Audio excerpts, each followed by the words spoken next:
Despite the fact that for the past several years, J.K. Rowling has been a massive target of the woke lunatics online, she continues to win time after time. Doesn't matter if you're talking about book sales. Doesn't matter if you're talking about new deals to work with Warner Brothers to do a Harry Potter TV reboot with her on board, with her completely and totally involved.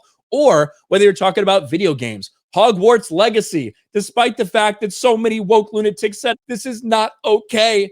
Hogwarts Legacy is already over $1 billion in sales. And this has all happened because J.K. Rowling refused to apologize and bend the knee and do what these people wanted. Now, when it comes to politics or social issues, J.K. Rowling and someone like me are probably different on nearly everything. But she's aligned with woke Hollywood on most things except for one very specific thing.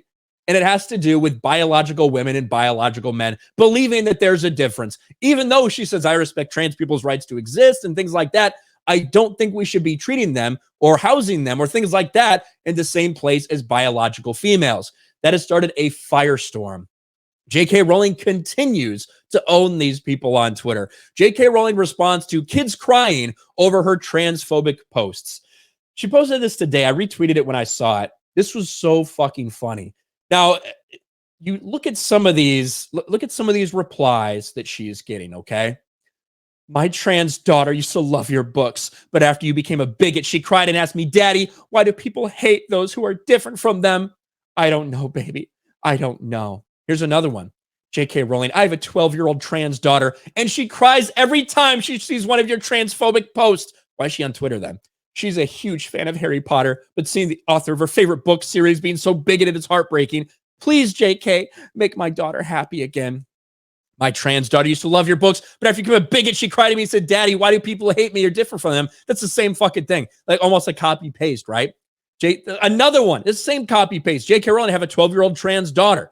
These people are spamming out copy pastas to J.K. Rowling. She says this. My one-year-old son, just looked up from Twitter and said, Mommy, why have you made these very real children sad with your heinous yet unevidenced bigotry? Then he ran upstairs and burned all his Potter books. I was so damn ashamed. I almost forgot that the kid was imaginary. She absolutely fucking just roasts them, man. There's no pulling punches when it comes to J.K. Rowling and these trans activist freaks on Twitter. And then everyone clapped. And then the one-year-old said, freedom, as they burned their Harry Potter books. Like you can make so many different memes out of this. But the fact remains, J.K. Rowling has not lost anything. They wanted her to bend the knee. They tried to force her to bend the knee. They tried to destroy her, tried to cancel her. And she just said no, repeatedly, time and time again. She defended herself. She defended her point. She reiterated her point. She hasn't backed down.